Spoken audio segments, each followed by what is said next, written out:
শুভ দুপুর বন্ধুরা। আজকে আমি দুপুরে রান্না করছি। এখন কটা বাজে? 2টা বাজে না।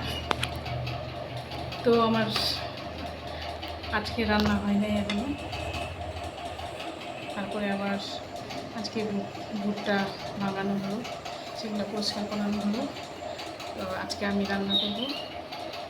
রান্না বসিয়ে দিয়েছি গ্যাসে, উনুনে হবে না, উনুনটা আমার যে মানে রোদ চলে আসছে। আজকে প্রচণ্ড রোদ, তো সেজন্য আমি আজকে দুপুরে যেহেতু রান্না করছি, ওখানে রান্না করা যাবে না। এখন আমি রান্না করবো যে লাউ, পেট ঠান্ডা থাকবে, সেই জন্য আমি লাউয়ের ভাজা করবো সর্ষে বাটা দিয়ে, আর কি রসা রসা, আর মাছ আলু দিয়ে তরকারি।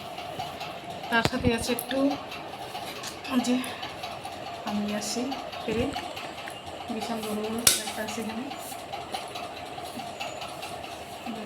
কত বড় বড় আম।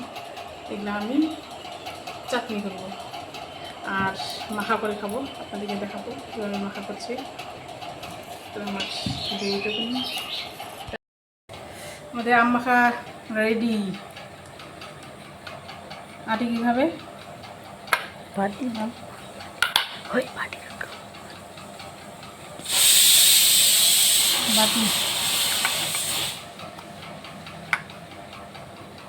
ভাগ হচ্ছে, ভাগ কে কতটা খাবে। আমি বেশি খাবো না, একটুখানি খাবো। কেমন হয়েছে?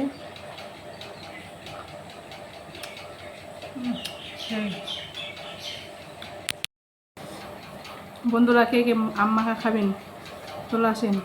এত রোদের মধ্যে যে এত ভালো লাগে আম মাখা খেতে, না খেলে বুঝতে পারবেন না। খুব টেস্ট, এই ঝোলটা আছে বেশি টেস্ট আরও। সেই অনেক বেশ, অনেক অনেক অনেক টেস্টি। আমরা সবাই মিলে খাচ্ছি।